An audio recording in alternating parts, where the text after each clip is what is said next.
कहानी का नाम है चतुर मेमना। एक मेमना था। एक दिन उसने अपनी माँ से पूछा, माँ मेरी नानी कहाँ रहती है? बेटा तेरी नानी दूर जंगल में रहती है, भेड़ बोली। मेमना, माँ मैं नानी के घर जाऊंगा। भेड़, जंगल में शेर, चीता, भेड़िया और भालू रहते हैं, वे तुझे खा जाएंगे। मेमना, माँ तुम मुझे एक जादू की ढोलकी में रख देना, वह चलती जाएगी और मैं नानी के घर पहुंच जाऊंगा। भेड़ जादूगर के पास गई। जादूगर ने ढोलकी बना दी। जादूगर ने बताया, जब मेमना बोलेगा चल मेरी ढोलक चलती चल, तब यह चलती जाएगी। भेड़ ने ढोलकी में मेमने को बिठा दिया। ढोलकी चल पड़ी। जंगल में उसे एक सियार मिला।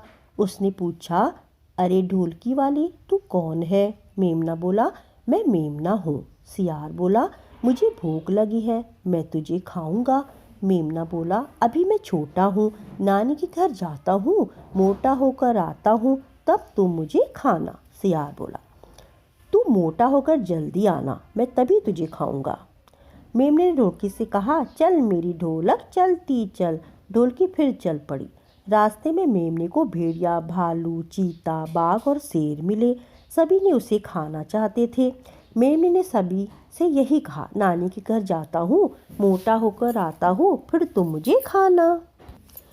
ढोलकी में लुढ़कता हुआ मेमना अंत में नानी के पास जा पहुँचा। नानी उसे देखकर बहुत प्रसन्न हुई। नानी ने उसे बढ़िया बढ़िया भोजन खिलाए और बहुत प्यार किया। मेमना 1 महीने तक नानी के पास रहा। वह खूब खा पी कर मोटा हो गया था।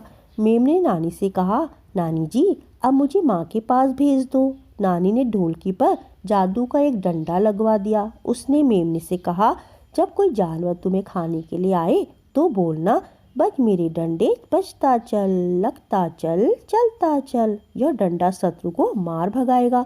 मेमना ढोलकी में बैठकर चल पड़ा। वह जंगल में जा पहुंचा। रास्ते में शेर आ गया। वह बोला, अब तू मोटा होकर आया है, मैं तुझे खाऊंगा। तभी मेमने डंडे से कहा, बज मेरे डंडे बजता चल, लगता चल, चलता चल। डंडा शेर की नाक पर जाकर जोर से लगा। वह पीड़ा से चिल्लाया, यह कैसा मेमना है? शेर भाग खड़ा हुआ। इसी प्रकार मार्ग में बाघ, चीता और सियार भी मिले। जादू के डंडे ने सबकी ऐसी ही पिटाई की कि सब चीखते चिल्लाते भागते बने।